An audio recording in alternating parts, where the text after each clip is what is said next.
인사합시다. 아십니까? 예, 반갑습니다. 자, 오늘은 부동산 강론 수요공급 이론 하겠습니다. 13쪽을 펴시고요. 입문서 13쪽. 우리 부동산 학개론에서 제가 지난주에 가장 중요하다고 했던 파트가 4개 파트가 있습니다.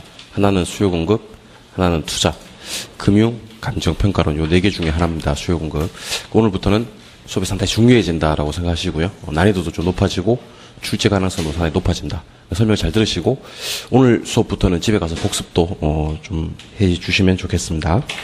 자, 그러면 교재 13쪽의 수요공급 이론 어떻게 정리를 할까?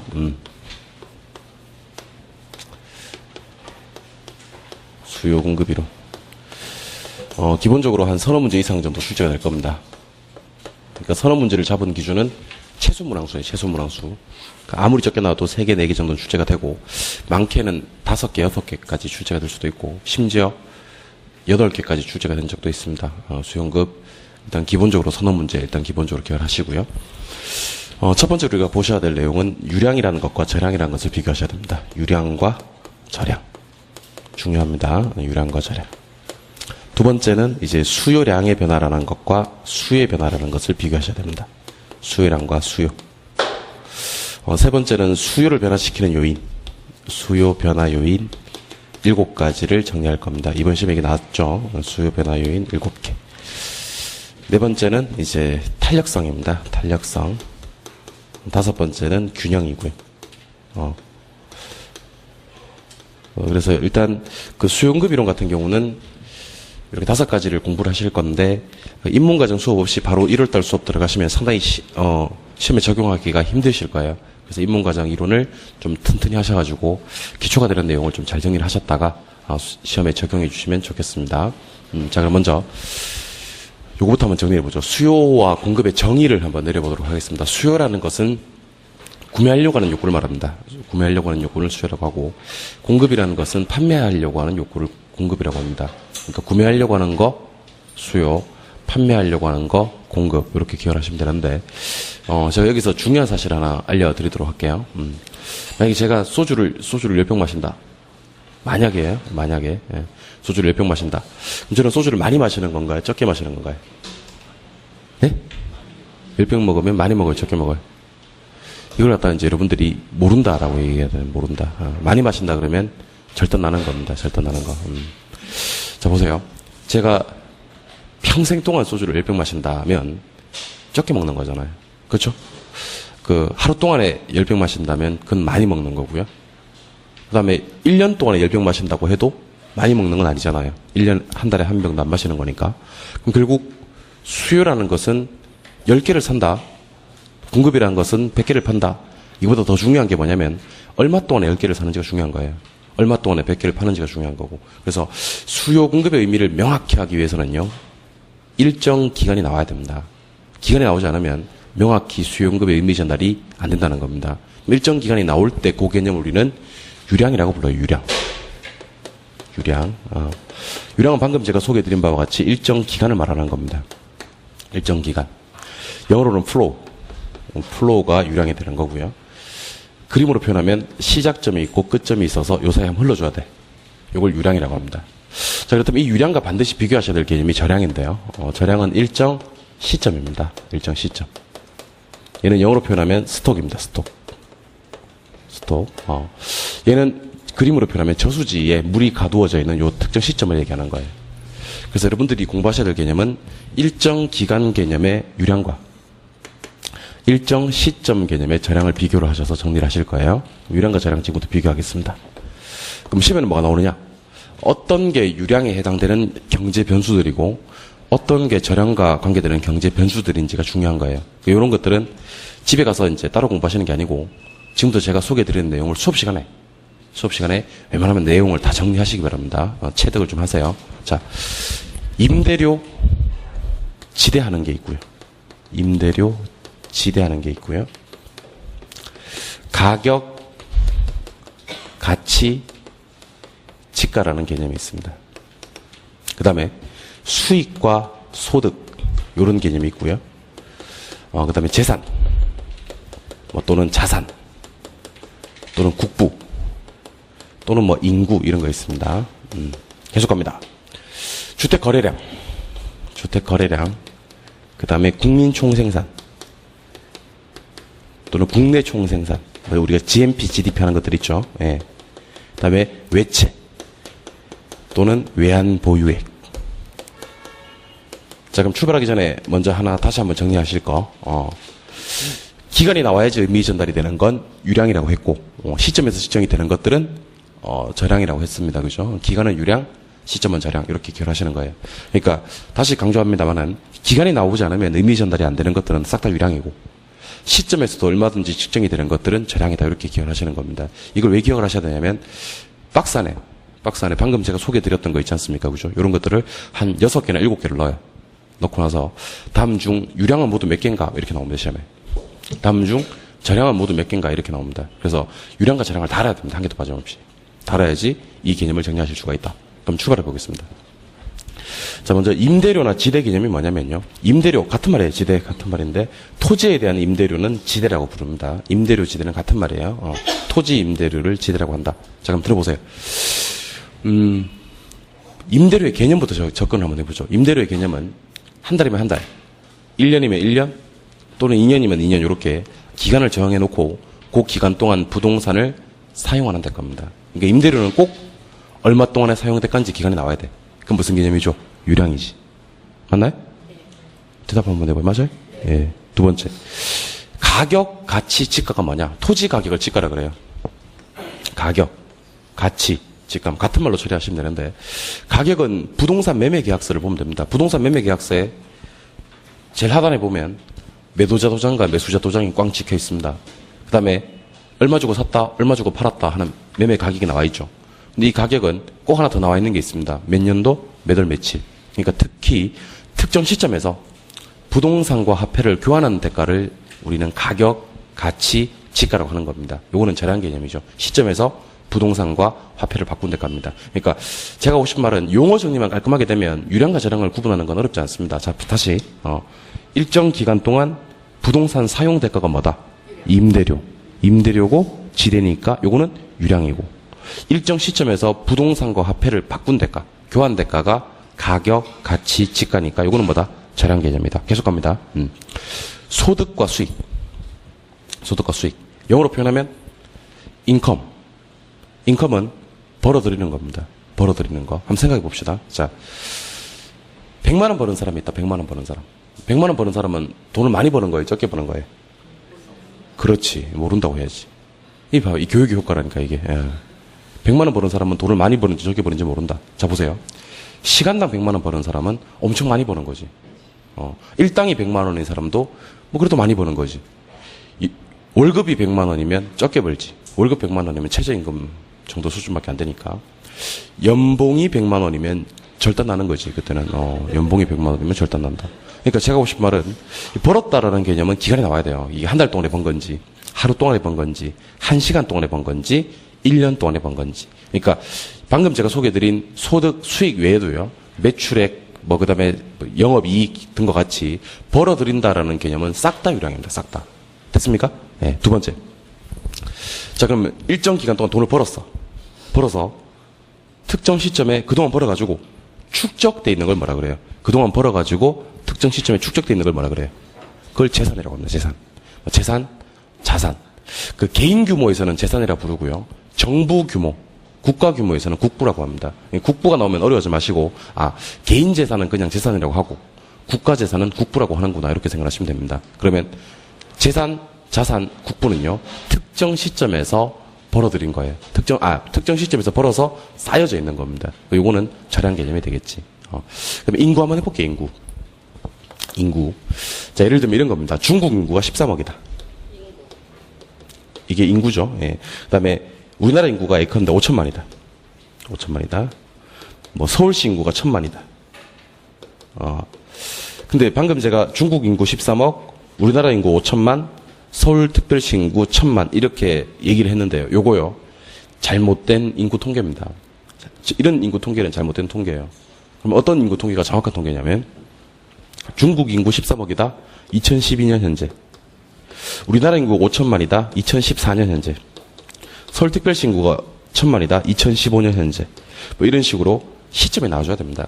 그 시점이 나오지 않는 인구 통계는 잘못된 통계고, 뭐 그거는 언제 시점에서 13억인지, 언제 시점에서 5천만, 1000만인지를 모르는 거니까 인구는 시점에 나와야 됩니다. 요거 자량 개념입니다. 자량 개념. 계속 갑니다.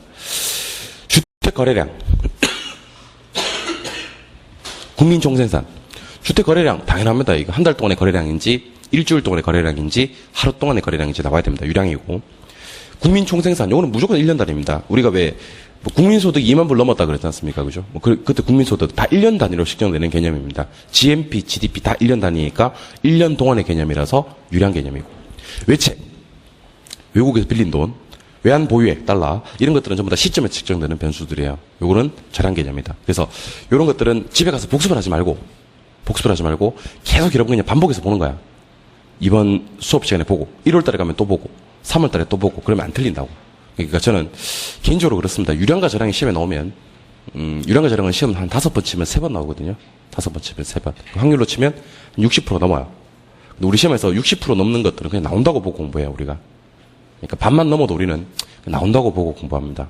사실 그 자격시험에서 확률이 30%만 돼도 상당히 높은 거거든요. 근데 한 60% 되면 그냥 시험에 나온다고 생각하고 공부하시면 되는데, 참고로 말씀드리면 올해 시험에 안 나왔습니다. 유량과 저량이. 그럼 당연히 작년에는 나왔겠지. 작년에 나왔고 올해 안 나왔습니다. 그럼 내년에는 나온다고 생각하시고 공부하셔야 됩니다. 유량과 저량은. 그러니까 유량과 저량은 집에 가서 복습하실 때 시험에 나오니까 이걸 다 달달 외워버려야 되겠다 이렇게 접근하시면 안 돼. 오래 못 갑니다. 어떻게 되냐면 자꾸 특정 변수를 주면서 이게 유량인지 저량인지를 생각하시는 연습을 하세요. 그럼 절대로 안 틀리니까. 근데 특히 중요한 게 하나 남았습니다. 이제 마지막으로 남은 게 하나 남았는데 그게 바로 주택공급입니다. 주택공급. 왜 주택공급이 중요하냐? 부동산 학이니까. 부동산 학이니까 이게 상당히 중요합니다. 이게. 물론 나머지 애들도 물론 중요합니다만은 부동산 학에서는요, 주택과 관련되는 내용들이 상당히 중요하다. 자, 그럼 지금부터 제가 주택 공급을 소개해 드리겠습니다. 주택 공급은 종류가 크게 두 가지로 나뉘어집니다. 하나는 새거, 하나는 중고. 새거랑 중고 이렇게 나눠집니다. 새거를 뭐라 부르냐면 신규 생산량이라 그래요. 신규 생산량. 요거는 만드는 거예요. 두 번째는 중고. 중고는 주택 재고량이라고 합니다. 재고는 만들어져 있는 거. 그럼 지금부터 제가 질문 한번 드려볼 테니까 한번 대답해 보시기 바랍니다. 질문을 두 개로 드리겠습니다. 자, 보세요. 특정 시점에서는 부동산을, 주택을 공급할 수 없다. OX. X입니다. 시점에서도 부동산을 공급할 방법이 있어요. 어떤 걸 공급할 수 있냐면 이미 만들어져 있는 거. 이미 만들어져 있는 건 공급할 수가 있습니다. 무슨 말이냐면 저 주택을 싹 이제 지어놨습니다. 다 지어놨습니다. 사람이 살고 있어요. 그럼 이거는 신규 주택이 아니라 재고 주택이거든요. 요거는 공급할 방법이 있느냐? 예. 오전에 한 놈 이사 내보내버립니다. 그럼 특정 시점에서도 오후에 도배장판 딱 깔아버리고 한 놈 들어올 수 있습니다. 그럼 시점에서도 공급할 방법은 있다는 거지. 다시. 특정 시점에서는 주택을 공급할 방법이 없다. OX. X. 할 방법이 있다. 그 공급 무슨 공급? 재고 공급을 말하는 겁니다. 근데 문제를 바꿀게요. 잘 들으셔야 됩니다. 특정 시점에서는 신규로 주택을 공급할 수는 없다. OX. 이건 옵니다. X 뭐 X. 없는데. 진짜 없는데. 시점에서는 절대로 신규로 공급할 수는 없습니다.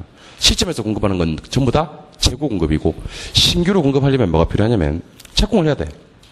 그리고 완공을 해야 돼. 그 사이에 건축기간이 필요하다고. 그러니까 당연히 요거는 유량에서만 공급할 수 있다는 겁니다. 그래서 생각 좀 하세요. 자, 부동산을 신규로 공급하는 것은 무슨 개념이고?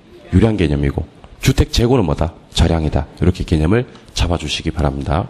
근데 여기서 이제 우리가 잠깐 의문이 나야 되는데 아무도 의문이 생기진 않죠, 그죠? 그래서 문제 제기를 제가 하도록 할게요. 아니, 선생님, 저기 수요공급은 문제 제기를 안 하니까 내가 하는 거야.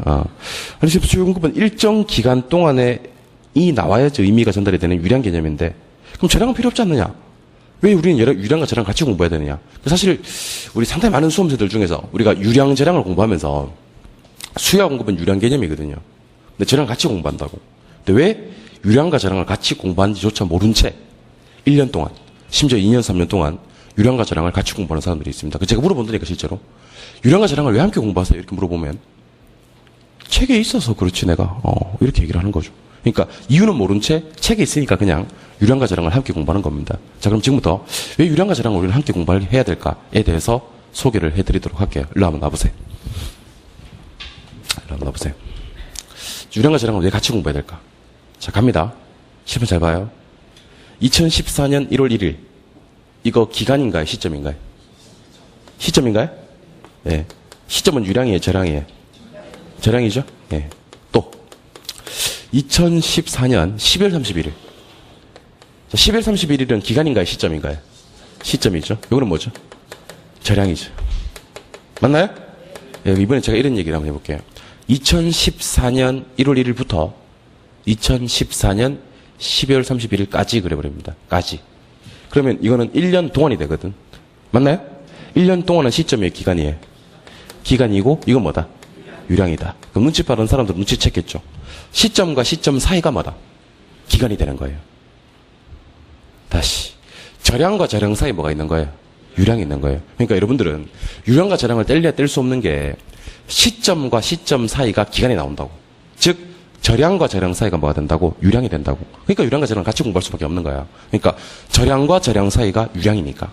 아니 쌤 그러면 모든 시점과 모든 시점 사이는 기간인가? 예, 그렇습니다.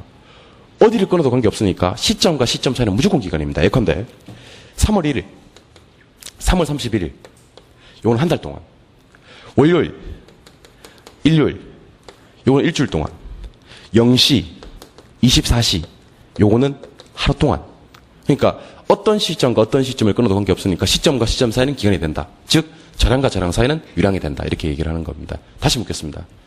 자, 수요 공급은 사고 싶어 하는 거, 팔고 싶어 하는 거가 아니라 일정 기간 동안에 사고 싶어 하는 거, 일정 기간 동안에 팔고 싶어 하는 거. 즉 수요 공급은 일정 기간을 명시해야 되는 무슨 개념이다? 유량이다. 일정 기간에 유량이라고 했으니까 우리는 시점 개념인 저량도 같이 공부해야 된다. 이유는 시점과 시점 사이가 기간이니까. 원래 기간이라는 놈이 시점과 시점 사이야. 즉 저량과 저량 사이에 뭐 있으니? 유량이 있으니 우리는 유량과 저량을 같이 공부한다. 그럼 다시 일로 오세요. 조금 더. 일로 오세요.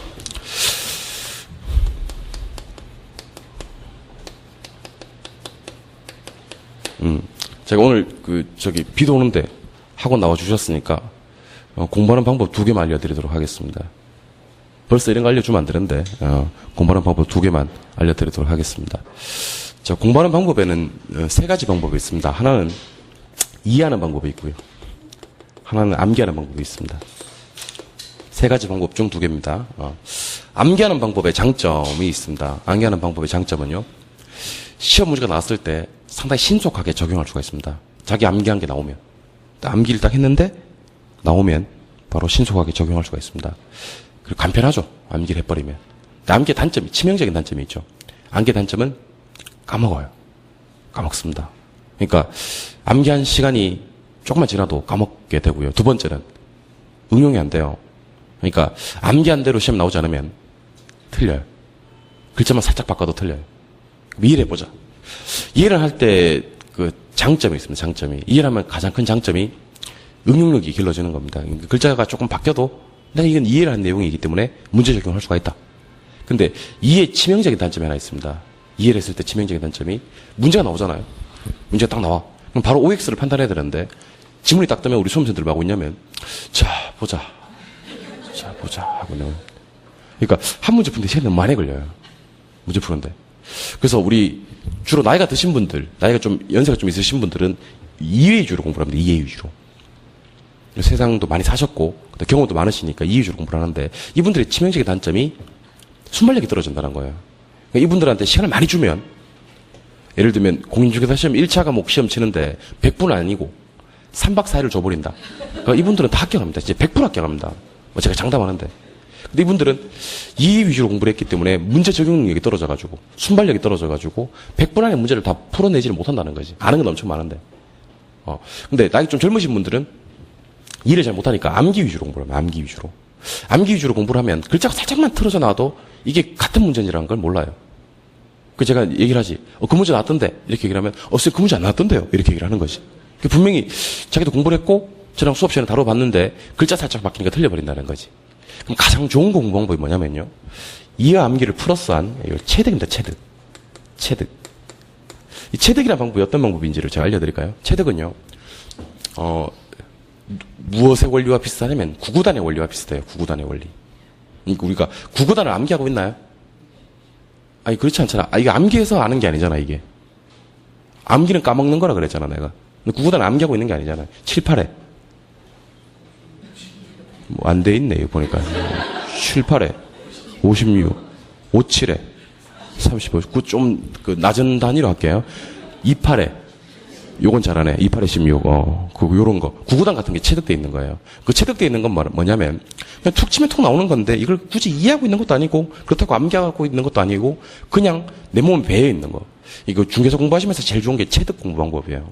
그러니까 체득이란 건 툭 치면 툭 나오는 건데 굳이 암기된 것도 아니고 그렇다고 이해된 것도 아니고 하는 게 체득입니다. 그럼 지금부터 체득을 한번 제가 시켜드릴게요.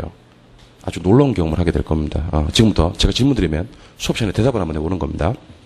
뭔 질문을 하면 유량과 저량으로 한번 대답해 보세요. 유량과 저량으로.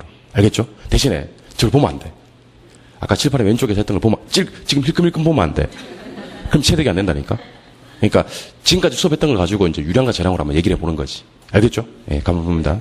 일정 시점 저량, 일정 기간 유량, 임대료나 지대 유량, 가격, 가치, 지가 저량, 인구는 저량이고 그다음에 소득이나 수익은 유량입니다. 재산, 자산, 국부 저량이고요. 국민 총생산 유량입니다. 유량. 외채나 외환 보유액 저량입니다. 주택 거래량은 유량입니다. 신규 생산량은 유량이고 주택 재고량은 저량입니다. 한 번만 더 할게요. 한 번만.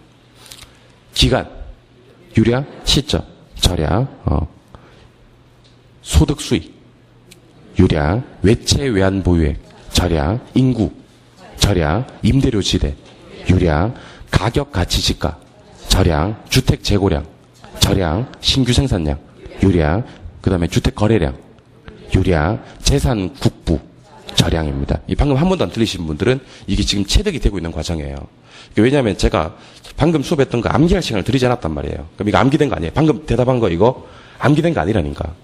왜냐면 암기라는 건 암기할 시간이 주어져야 되거든. 두 번째, 이해한 것도 아니야. 이해를 했으면 이렇게 빨리 대답을 못 한다니까. 이해를 했으면. 그러니까 몸에 그러니까 제가 뭔 질문하잖아요. 그죠? 대답을 하고 있는데 그냥 대답이 나오는 거지. 이게 막 머릿속에서 빨리빨리. 이 체득되는 내용을 많이 늘려가시면요. 중개사 시험을 쉽게 하실 수가 있습니다. 제가 웬만하면 이 입문과정에서 하는 수업들은 수업 시간에 여러분들이 이렇게 체득하는 과정을 좀 거치셨으면 좋겠어요. 그러면 집에 따로 공부 안 해도 돼. 따로 공부 안 해도 됩니다. 공부하는 두 번째 방법. 이런 얘기 다 해주는 건데, 네, 오늘 해줄게요. 첫 번째는 이해 암기도 중요하지만 체득이라는 방법이 있다. 그냥 툭 치면 툭 나오게끔 마치 구구단을 우리가 항상 알고 있는 것처럼. 물으면 항상 알고 있는 것처럼 누가 신규는 뭐예요? 그랬을 때 유량. 임대료가 뭐예요? 임대료 당연히 유량이지. 가격 가치가 뭐야? 그거 당연히 저량 아닌가? 재고는 뭐야? 저량. 이렇게 바로 나오는 거. 두 번째 공부 방법은요. 제가 수업을 합니다. 그죠? 예를 들면 뭐 제 수업뿐만 아니라 그 민법쌤이 수업을 했어요. 오늘 10페이지부터 20페이지까지 수업을 했어. 예를 들면 그럼 총 10페이지 분량을 수업을 했지. 집에 가서 이제 우리가 복습을 합니다. 복습. 지금부터 복습 방법을 제가 알려드릴 건데요. 복습을 합니다. 복습을 할 때 어떻게 복습을 하시는 분들이 계시냐면요. 어떻게 복습하시는 분이 계시면요가 아니라 거의 대부분 이렇게 복습합니다. 10페이지를 펴요. 10페이지를. 집에 가서 10페이지를 펴. 그 10페이지를 펴니까 뭐가 나오냐면 유량이 나오는 거지. 유량과 저량. 예를 들면 오늘 수요공급 수업을 했으니까 유량과 저량이 나오는 거지. 그걸 막 복습한다고. 근데 물어봅니다. 유량과 저량은 수업 시간에 이해를 했어요? 못했어요? 이렇게 물어보면 이해를 했대. 근데 왜 복습하세요? 라고 물어보니까 아니 네가 10페이지부터 수업을 했으니까 나도 10페이지부터 복습을 한다 이렇게 얘기를 합니다. 근데 그분들이 10페이지부터 20페이지까지 다 복습을 하고 주무시면 관계없어. 그러면 관계없다고. 내가 아무 얘기 안 한다고 그런 사람들한테는. 근데 10페이지 보다가 한 12페이지까지 봤어. 보다가 지쳐서 잠이 들어버리는 겁니다. 보다 지쳐 잠이 드네. 잠이 들었어. 그럼 그 사람은 어떤 복습을 했냐면요. 아는 것만 실컷 복습하다가 잠이 드는 거야. 근데 수업을 하다 보면 제가 오늘 하는 수업 중에서 다 이해를 하냐고. 그렇지 않다고요. 그죠? 근데 유량과 저량은 이해했는데 한 13페이지 정도 가니까 탄력성이 나와. 이건 이해 못했어. 예를 들면 15페이지 가보니까 대체제와 보완제가 나와. 이걸 이해 못했어. 오늘 이거 두 개를 이해 못한 거야. 사실은 수업 시간 내에서는. 이해가 될랑말랑 하는 거지. 될랑말랑 막 하는 거지. 그럼 집에 가서 복습을 하실 때는요. 어떻게 복습을 하시냐면 요 페이지를 제일 먼저 펴는 거예요. 요 페이지를. 제일 먼저 펴서 요거부터 복습하고 요거부터 복습하다가 지쳐서 잠이 들었어. 그건 괜찮다고. 그래도 적어도 이해가 안 되는 부분에 대해서는 한 번 더 점검이 이루어졌으니까. 그쵸? 근데 이 아까운 시간에 집에 가서 복습을 하는데 자꾸 첫 페이지를 펴는 사람들이 있습니다. 그게 참 안 좋은 습관이에요. 근데 그게 안 좋은 습관이라는 걸 모른 채로 1년을 공부합니다. 그래 놓고 저한테 뭐라고 하냐면, 쌤, 나름대로 열심히 한다고 하는데 점수가 안 나옵니다. 그렇게 얘기를 하죠. 맨날 아는 것만 복습하다 보니까 그런 사태가 벌어지는 게 아닌가. 잘 모르는 부분에 대한 점검이 이루어지지 않아서 그런 복습을 하는 게 아닌가. 그러니까 의식적으로 어떻게 복습을 하시냐면, 의식적으로 집에 복습을 하실 때 수업 시간에 이해가 안 되는 부분을 자기 나름대로 연필로 체크를 해놓으라고. 수업 시간에 했던 부분 중에서 이해가 안 되는 부분을. 그래서 그 부분을 집중적으로 복습을 하시면 투자 시간 대비 효과를 키울 수 있다는 겁니다. 이게 왜 이런지 아세요? 왜 이러냐면 우리가 학창시절에 하던 공부가 너무 익숙해져 있어서 그래요. 학창시절에 우리 쌤이 와서 이렇게 얘기를 하죠. 이번 중간고사 시험 범위는 1페이지부터 30페이지까지다. 그러니까 우리가 1페이지부터 30페이지까지 다 외운다고. 그리고 이제 기말고사에는 31페이지부터 50페이지까지가 시험 범위가 되겠지. 그 페이지만 달달달 외운다고. 근데 우리 그 중개사 자격시험 공부는요, 시험 범위가 없어. 처음부터 시험 범위가 없는 거야. 처음부터 끝까지야. 그럼 계속 처음부터 끝까지 시험 범위라면 그 페이지를 갖다가 다 집중적으로 볼 수는 없다고. 그러면 선택과 집중을 해야 되는데, 선택을 할 때 어떤 선택을 해야 되냐면 잘 이해가 안 되는 거 또는 중요한 거 위주로 선택과 집중을 하셔야 된다는 거지. 그러니까 그 작업을 여러분들이 꼭 해주셔야 됩니다. 그러면 남들만처럼 고생 안 하고 합격할 수가 있는 거예요. 고생 안 하고. 고생을 많이 하고 합격하는 건 누구나 하는 거지. 제일 안 좋은 게 고생들을 하고 합격을 못 하는 건 더 안 좋은 거고. 그러면 여러분들 고생을 좀 적게 하고 합격을 하고 싶거든.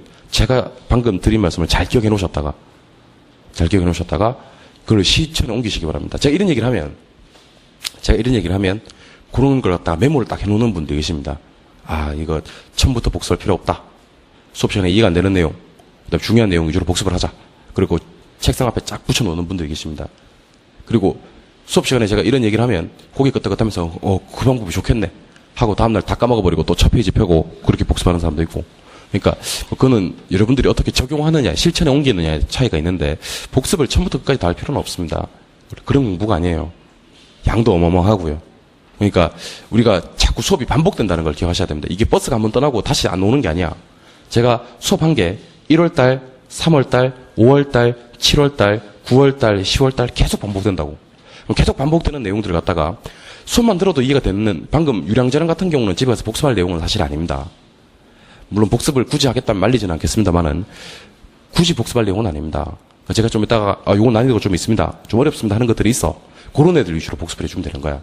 그러니까 수업 시간에 수업했던 내용을 다 복습하시는 오류를 범하지 마시기 바랍니다. 다시 말씀드리지만 다 복습을 해주면 제일 좋아. 근데 내 경험상 못한다고. 절대로 못해. 그러니까 그 부분 집중적으로 이해 안 되는 부분, 중요한 부분을 집중적으로 복습을 해주시면 좋겠습니다. 예. 그럼 유량과 저량을 이 정도로 마무리 짓고요. 두 번째는 이제 영어 공부 좀 할게요. 영어 공부.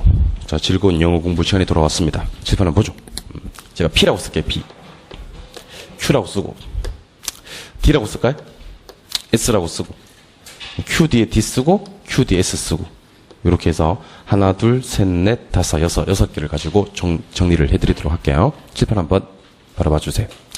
자, P는 프라이스입니다. 프라이스가 뭐죠? 가격이죠. 프라이스 가격입니다. 근데 수요공급 이론에서는 가격 대신에 임대료라고 표현할 수도 있어요. 가격, 임대료 같은 말로 처리하세요. 그래서 수요공급 이론에서는 진짜 이렇게 나옵니다. 균형 가격 대신에 균형 임대료 이렇게 얘기하기도 하고요. 수요의 가격 탄력성 그러기도 하고 수요의 임대료 탄력성 그러기도 합니다. 가격, 임대료. 원래 P는 프라이스, 가격이 틀림이 없지만 임대료와 같이 써도 된다. 바꿔 써도 무방하다. 이렇게 이해하시면 돼요. 두 번째 Q. Q는 두 가지 Q가 있습니다. 첫 번째 Q는 퀄리티고요. 두 번째 Q는 퀀티티입니다. 퀄리티는 질이고요. 퀀티티는 양인데 여기서는 퀀티티입니다. 수요공급 이론에서 Q가 나오면 퀀티티입니다. 퀀티티가 뭐라고요? 양이라고요. 됐어요? 예. 그리고 설마 이거 모르는 사람은 어디 있겠습니까만은 D와 S를 모르는 사람은 없겠습니다만은 혹시 몰라서 이것도 제가 써볼게요. D는 디맨드예요. 설마 이거 모르는 사람이 어디 있겠습니까만은 S는 서플라이예요. 서플라이. 디맨드는 수요예요. 서플라이는 공급이고. 그러니까 수요 공급 이론을 공부하면서 수요를 영어로, 공급을 영어로 모르는 사람들도 간혹 있습니다. 아우, 부끄러운 일이에요. 예. D는 디맨드, 수요고요. S는 서플라이, 공급입니다. 자, 그러면 이제 얘기해 봅시다. Q 뒤에다가 D를 붙였어. 그럼 이건 양은 양인데 무슨 양이다, 이게? 수요량이다. 됐어요? 예. Q 뒤에다가 S를 붙였어. 그럼 이건 양은 양인데 무슨 양이다? 공급량이다. 이렇게 하는 거예요. 그래서 제가 수업 시간에 특히 수요 공급 공부하시면서 P를 쓰면 가격 임대료고, Q를 쓰면 양이고, D를 쓰면 디맨드 수요, S를 쓰면 서플라이 공급이고, Q 뒤에다가 D를 쓰면 수요량, Q 뒤에 S를 쓰면 공급량, 이렇게 해서 정리를 하도록 할게요. 그리고 칠판 한번 바라봐 주시기 바랍니다. 제가 지금부터 여러분들한테 소개해 드릴 것은 법칙이에요. 뭐 한다고요? 법칙이요. 법칙은요, 우리가 배우실 법칙은 두 가지 법칙이 있습니다. 첫 번째 법칙은 수요 법칙이고요. 두 번째 법칙은 공급 법칙입니다.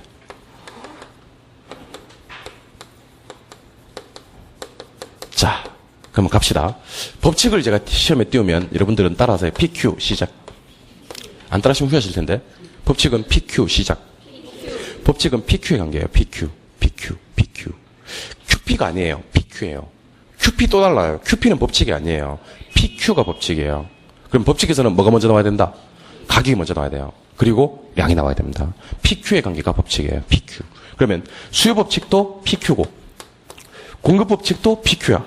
다만 수요 법칙은 PQ의 Q에다가 D를 때려야 되고요. 공급 법칙은 PQ의 Q에다가 S를 때려야 됩니다. 자, 그럼 우리말로 한번 얘기 한번 해보세요. 수요 법칙은 누구랑? 가격과 수요량의 관계를 말하고요. 공급 법칙은 가격과 공급량의 관계를 말합니다. 자, 그럼 대답 한번 해보세요. 사람들은 가격이 비싸지면 많이 사고 싶어 할까? 적게 사고 싶어 할까? 적게 사고 싶어 하지. 가격이 싸지면 많이 사고 싶어 하고. 그럼 PQ가 어떻게 움직이냐면 반대로 막 움직여요. 반대로. 보세요. 가격 올라가니까 수요량이 줄고 가격 내려가니까 수요량이 느는 거지. 이렇게 반대로 움직이는 것을 우리는 세 글자로 반비례라고 얘기를 합니다. 반비례. 반비례는 한 글자로 얘기하면 역이라고 하고요. 역은 부호로 표시하면 마이너스이며 마이너스는 우하향입니다. 우하향이 뭔지 모르시는 분들은 조금만 기다려주세요. 이번엔 공급법칙으로 합니다. 공급법칙은 가격이 상승하면 사람들은 공급량을 증가시켜요. 돈이 되니까. 가격이 싸지면 돈 안 돼. 공급을 안 하고 싶어. 공급자들은요, 가격이 비쌀 때 공급을 많이 하고 싶어 하고, 가격이 싸지면 적게 하고 싶어 하는 거지. 그러니까 가격이 상승하면 공급량은 증가하고, 가격이 하락하면 공급량은 감소하는 거지. 그래서 가격과 공급량 사이는 무슨 관계가 성립을 하냐면, 같은 방향으로 움직이는 비례 관계가 성립을 합니다. 비례는 한 글자로 정이고요. 정은 플러스로 표시가 되며, 얘는 우상향으로 표시가 됩니다. 그래서 결론부터 제가 소개를 해드리도록 하겠습니다. 자, 법칙이라고 띄우면 뭐를 얘기하라 그랬어요? PQ. 가격과 양의 관계인데, 가격과 양이 반대로 막 움직여요. 즉, 마이너스로 움직인다고. 그럼 이건 수요 법칙이고, PQ가 이렇게 막 움직이는 같은 방향으로. 됐어요? 이게 공급 법칙이고, 공급 법칙은 비례. 한 글자로 표현하면 정은 플러스입니다. 근데 이걸 갖다가 제가 그래프에 옮겨드리겠습니다. 그래프 상당히 중요합니다. 왜냐면 수요 공급 곡선을 그래프에 옮기지 못하시는 분들은요, 뒤에 가서 상당히 많은 부분을 이해를 못할 가능성이 있거든요. 자, 7번 잘 보세요. 자. 이거 상당히 중요한 거라서 이거 듣고 주무시기 바랍니다. 이거 상당히 중요한 거예요. 예, 요거는 할 건 밥값은 해야지. 예, 왔는데. 예. 자, 보세요. 가격 100원, 가격 200원, 가격 300원. 양은 10개, 양 20개, 양 30개. 가격 100원, 가격 200원, 가격 300원. 양 10개, 양 20개, 양 30개. 여기는 디맨드, 여기는 서플라이. 여기는 서플라이. 그리고 원래는 제가 그래프 그릴 때 이렇게 안 하는데 오늘은 처음이니까 점을 9개 찍어드리겠습니다. 이렇게 찍을 필요도 없는데. 점을 9개 찍어가지고, 진짜 그래프가 뭔지를 지금부터 기초. 제가 올해는 진짜 기초적인 내용을 많이 할 겁니다. 올해는 기초적인 내용을 진짜 많이 할 거예요. 진짜 많이 할 거예요. 기초적인 내용을 많이 할 거니까 칠판 한번 바라봐 주세요. 칠판 바라봐 주세요. 자, 갑니다. 가격이 100원 할 때 여러분들 10개, 20개, 30개 중에 몇 개 사실 거예요? 몇 개? 30개. 30개 사셔야 돼요. 여기서 이제 분익방 못하고 실컷 자다가 일어나가지고 개운하게 깨가지고 뭐라고 하냐면, 아니 나는 20개 사고 싶은데 20개 사면 안 되나? 절대로 안 됩니다. 가격이 100원 할 때는 꼭 30개 사셔야 됩니다. 왜냐하면 그게 법칙이거든요. 가격이 쌀 때는요, 제일 많이 사야 돼. 그게 법칙이에요. 그러니까 가격이 100원 할 때는 제일 싸다는 얘기거든, 그래프상에서는. 그러면 10개, 20개, 30개 중에 30개 사셔야 돼요. 두 번째, 가격이 200원 할 때는 10개, 20개, 30개 중에 몇 개? 20개만 사셔야 돼. 맞아요? 가격이 300원 할 때는 몇 개? 10개, 20개, 30개 중에 10개만 사셔야 돼. 맞나요? 그럼 점 9개 중에 여러분들이 3개의 점을 갖다가 선택을 하신 거야. 그 점들을 연결하겠습니다. 보이세요? 요걸 그 유명한 디맨드 커버 수요 곡선이라고 얘기를 하는 겁니다. 자, 그럼 제가 수요 곡선이라고 쓰면서 여러분들의 이해를 돕도록 할게요. 수요 곡선은요, 어떤 모양이냐면, 자, 지금부터 저랑 검지를 한번 꺼내보세요. 꺼내봐요. 예. 꺼내서 수요 곡선을 그려볼 거예요. 자, 이렇게 그리세요. 그랬어요? 한 번 더 그려보세요. 이게 수요 곡선이에요. 수요 곡선을 그릴 때는요, 반드시 이렇게 그려야 됩니다. 조심하실 점은, 수요 곡선을 그릴 때 이렇게 그리시면 안 돼. 아니, 모르는 것 같은데 뭔 말인지. 수요 곡선은 이렇게 그려야 돼. 수요 곡선을 이렇게 그리면 안 돼. 이렇게 그려도 요 모양이 나오긴 한데, 그릴 때는 이렇게 그리는 게 아니고 이렇게 그려요. 이렇게 그리면서, 자, 그립니다. 우측으로 하면서 점점 어떻게 됩니까? 내려갑니까? 그럼 얘는 우하향의 모양을 하고 있다. 이렇게 얘기를 하는 겁니다. 우하향이라는 게 별게 아니고, 수요 곡선의 모양이 우측으로 가면서 좀 내려간다는 얘기입니다. 이게 수요 곡선이에요. 그러면 이제 눈치채신 분들은 공급 곡선으로 가도록 하죠. 자, 가격이 100원 할 때는 10개, 20개, 30개 중에 몇 개를 파실 거예요. 10개만 파셔야 됩니다. 그래서 아까 30개라면 아까는 수요였고, 공급자들은 가격이 싸면 제일 적게 팔고 싶어요. 200원 하면 20개를 팔고 싶어 하고요. 300원 하면 30개를 팔고 싶어 합니다. 그럼 가격과 공급량 사이에는 비례관계가 성립을 하고요. 그걸 연결해 봅니다. 그럼 이게 그 유명한 서플라이 커버 공급 곡선입니다. 얘는 공급 곡선이고 어떤 모양을 하고 있냐면 우상향의 모양을 하고 있다는 거지. 공급 곡선도 한번 그려보세요. 시작. 그랬어요? 예, 여기 공급 곡선이에요. 수요 곡선은 이렇게 그리고 공급 곡선은 이렇게 그립니다. 그러니까 수요 곡선은 어떤 모양이고? 우하향. 공급 곡선은 어떤 모양이다? 우상향. 그렇게 얘기를 하는 겁니다. 그러니까 이건 직접 그려봐야 돼요. 안 그려보시고 눈으로만 도장을 찍는 분들은요, 나중에 수요 곡선 그려봐라 그러면 꼭 이러고 있다니까 또. 공급 곡선 그려봐라 그러면 이러고 있다니까. 그러면 안 돼. 항상 그래프는 우측으로 하면서 그래요. 수요 곡선은 우하향으로, 공급 곡선은 우상향으로. 근데 이게 정말 중요한 얘기인 게, 우리 부동산 학개론에서 반비례 관계 있잖아요. 싹 다 우하향이에요. 반비례는 무조건 우하향이에요. 우리 부동산 학개론 전체에서 비례 관계는 무조건 우상향입니다. 그 뒤에 가면 우리가 어떤 걸 배우시냐면, 지금은 신경 쓰지 마시고 그냥 들어주세요. 뒤에 가시면 이런 걸 배우세요. 뒤에 가서 배울 거니까 지금 가볍게. 예. 자, 세로축이 수익이고요. 가로축이 위험이다. 이렇게 배우세요. 어디에서? 포트폴리오에서. 그러면서 제가 뭐라고 얘기를 할 거냐면, 효율적 전선이라는 걸 여러분들한테 강의를 할 거예요. 영어로는 효율적 프론티어 그러거든요. 예. 효율적 프론티어가 이런 모양이에요. 효율적 프론티어가 이런 모양입니다. 대답하시죠. 효율적 전선이 지금 어떤 모양이야? 우상향의 모양을 하고 있네. 이게 시험에 나온다니까? 효율적 전선이 어떤 모양입니까? 라고 나온다니까? 그럼 이게 뭐 어떤 모양이라고요? 우상향. 근데 우리 우상향이 뭔지 알아요? 몰라요? 알잖아요. 우상향은 무슨 관계일 때 쓰는 말이야? 비례 관계일 때. 그래서 효율적 전선이 우상향한다는 것의 의미는 누구랑? 수익이랑 누구랑이? 위험이랑이 무슨 관계에 있다? 비례 관계에 있다. 그러니까 얻고자 하는 수익이 많으면 부담해야 될 위험도 커진다는 걸 효율적 전선에서 표현한다. 이렇게 생각하시면 됩니다. 우리 개론에서 우상향이 뜨면 무조건 비례라니까. 그러니까 참 안타까운 게, 여기서 비례는 우상향이다 공부하고 깔끔하게 단절시키고, 그 다음에 포트폴리오 투자론에 가서 또 우상향을 또 공부한다니까. 효율적 전선은 우상향이다. 그때 또 비례다. 이런 게 있었어? 하고 또 공부하고. 그러지 말고, 우리 개론 시험에 그래프에서 우상향이 뜨면 무조건 무슨 관계일 때만, 비례 관계일 때만 우상향을 쓸 수 있다는 생각을 하시기 바랍니다. 하나 더. 튀넨이라는 사람의 위치지대설이라는 게 있습니다. 튀넨. 우리 나중에 이런 거 배우십니다. 튀넨의 위치지대설. 근데 튀넨의 위치지대설에서 위치를 결정하는 가장 중요한 항목은 수송비래. 수송비. 근데 지대와 수송비 관계는 반비례 관계래. 그걸 그래프상에 표시하면 한계지대 곡선이라고 얘기를 합니다. 아직 몰라도 이게 뭔지, 무슨 말인지. 근데 모양은 봐야지. 한계지대 곡선의 모양, 이거 보이세요? 보이세요? 어떤 모양이야? 우하향. 한계지대 곡선이 우하향한다는 것은 지대와 수송비의 관계가 무슨 관계다? 반비례. 우리 개론책에서 반비례는 무조건 우하향이라니까. 반비례는 무조건 우하향. 그래서 내가 그려보라고 한 거야. 지금 그래도 그리라고 할 때 우하향 그리셨던 분들, 우상향 그리셨던 분들은 그래도 나중에 그린 기억이 있어서, 맞아, 우하향은 반비례 관계일 때 썼지, 우상향은 비례 관계일 때 썼지라는 생각을 하신다고. 나중에 분명히 제가 그 효율적 전선 가서 이런 얘기를 할 거야. 효율적 전선은 우상향하는 모양이고, 우상향의 의미는 위험과 수익은 비례 관계를 나타낸다는 것의 의미입니다. 그러면서 이제 여러분들이 뭐라고 얘기를 할 거냐면, 앞에서 배운 적 있죠? 이렇게 얘기를 할 거야. 여러분들이 배운 적 있다 이렇게. 우상향 어디서 배웠습니까? 그러면 공급법칙에서 배웠다. 그럼 공급법칙이 뭡니까? 그러면 PQ, 가격과 공명 사이 비례관계 아니냐? 그게 우상향 아니냐? 이렇게 얘기를 할 거고. 대단하시네요? 이렇게 얘기를 할 거고. 근데 아마 못 하실 거예요, 그렇게. 못 하겠지. 효율적 전선에서 진도가 얼마나 갔을 텐데, 그죠? 못 하겠지. 그 T넷의 위치 지대설 할 때도 지대와 수소미 관계는 무슨 관계입니까? 반비례. 반비례 그래프를 표시하면 우하향인데 이 배웠어요? 그러면 배웠다. 어디서 배웠냐? 수요 법칙에서 배웠다. 가격과 수요량은 반비례 관계고 그걸 우하향으로 표시하지 않았느냐? 이렇게 얘기할 수가 있어야 되는데 이거 역시 못하겠지만 반복되다 보면 나중에는 반비례는 무조건 우하향이구나. 비례는 무조건 우상향이구나라는 것을 알 수가 있습니다. 여기서 진짜 중요한 얘기를 한번 할게요. 7번. 세로축은 가격입니다. 세로축은 가격. 가로축은 양입니다.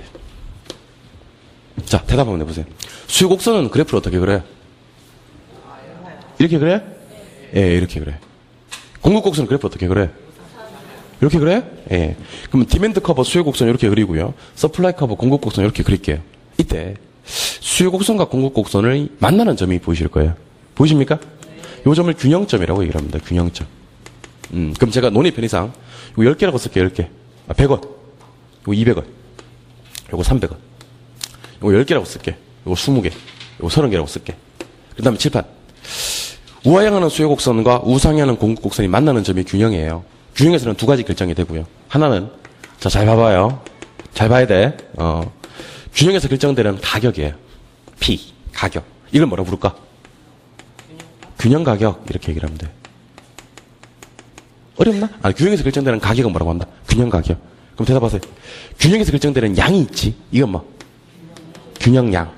아, 참 응용력 없네 진짜. 다시 한 번 더. 자, 우하향하는 곡선 무슨 곡선? 수요 곡선. 우상향하는 곡선. 공급 곡선. 만나는 점. 균형. 균형에서 결정되는 가격. 균형 가격. 균형에서 결정되는 양. 균형양. 그런데 균형이 변할 수 있어요. 균형이 변할 수 있다고. 어떻게 변하느냐에 따라서 자 봐봐요. 균형 가격이 지금 200원이었잖아요. 근데 얘가 300원 올라갔어. 또는 100원으로 떨어졌어. 그럼 200이 300 되면 균형 가격이 뭐 했다? 상승했다 그래요. 올랐다. 좀 없어 보이고 상승했다. 200이 100으로 갔다. 그럼 균형 가격이 하락했다. 그럼 대답하세요.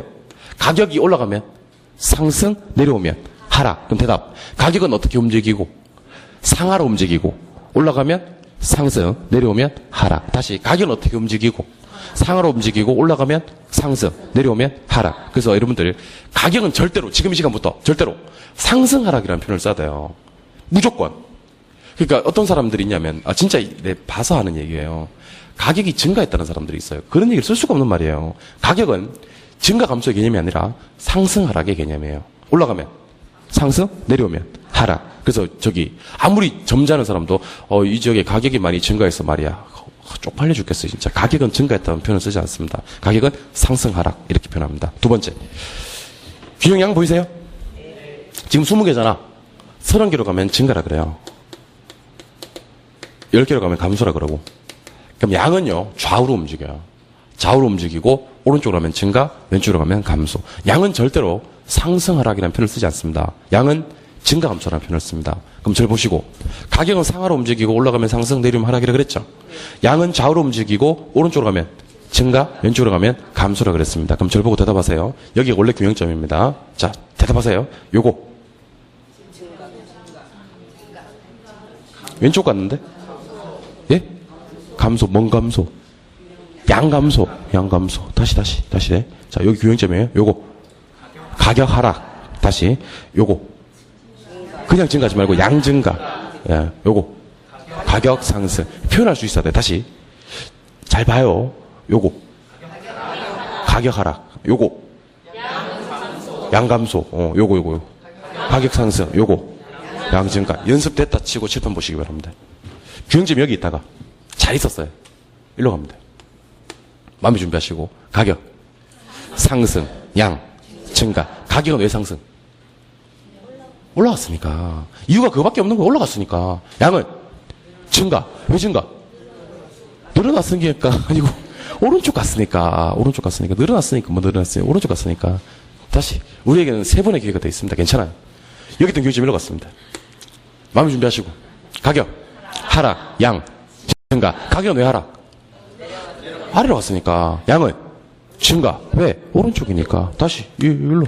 가격 하락, 양 감소. 요거 일로. 가격 상승, 양 감소. 그 어떻게 얘기해야 되냐면 가격 상승, 양 증가, 가격 하락, 양 증가, 가격 하락, 양 감소, 가격 상승, 양 감소 이렇게 얘기할 수 있어야 돼요. 정신없어요? 또 칠판.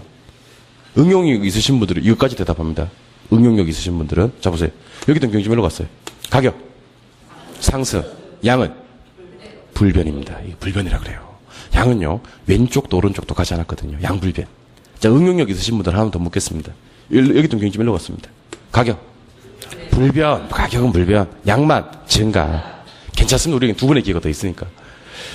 여기도 경지별로 갔습니다. 가격, 하락, 양, 불변. 여기도 경지별로 갔습니다. 가격, 불변, 양, 감소. 그래서 내가 한번 소개해 드릴게요. 하나씩 하나씩. 가격 상승 양 증가, 가격 불변 양 증가, 가격 하락 양 증가. 가격 하락 양 불변, 가격 하락 양 감소. 가격 불변 양 감소, 가격 상승 양 감소, 가격 상승 양 불변. 이렇게 해서 균형점 이동할 수 있는 경우의 수는 총 8가지입니다. 집에 가서 한 바퀴 쭉 돌면서 가격과 양이 어떻게 변하는지 대답할 수 있어야 합니다. 자, 교재 보겠습니다. 교재. 요거는 목차니까 지우지 마세요. 옆에 거부터 지우세요. 이건 목차니까 지우지 마시고. 교재 13쪽. 13쪽에 가시니까 표가 나올 거예요. 표 찾았어요? 예. 표 안으로 들어가시니까 유량의 개념이란 것과 재량의 개념이란 게 있어요? 예. 유량의 개념은 일정 기간이란 글자의 네모. 저량은 일정 시점이란 글자의 네모. 지금 표 안에 하고 있습니다. 유량 표 안에 일정 기간 네모, 저량 일정 시점 네모. 그 유량의 예를 밑줄을 다 그어버리세요. 유량의 예를 밑줄을 다 그어버리시고, 저량의 예도 밑줄을 다 그어버리세요. 예를 기억하셔야 돼요. 예. 예가 중요합니다.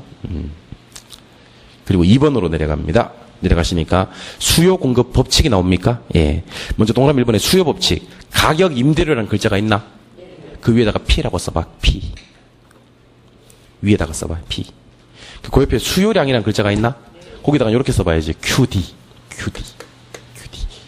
자, 가격은 영어로 뭐라고 하고요? P. 수요량은요? QD. 그 옆에 보니까 반비례 역 마이너스 있습니까? 그 세 개를 한 번에 네모를 빵 치세요. 한 번에 네모빵. 한 번에 네모빵. 자, 그럼 대답하시죠. 가격과 수량 사이의 관계는 무슨 관계다? 반비례 한 글자로 역, 부호로 마이너스. 이걸 무슨 법칙? 수요 법칙. 동그라미 2번에 공급 법칙이요. 가격 밑에다가 또 P라고 써봐. 밑에다가 이번에는. 공급량에다가는 QS라고 써봐. QS. 그 옆에 비례 정 플러스 한 번에 네모를 빵 칩니다. 비례 정 플러스. 가격과 공급량 사이의 비례 정 플러스 관계를 공급 법칙이라고 해요.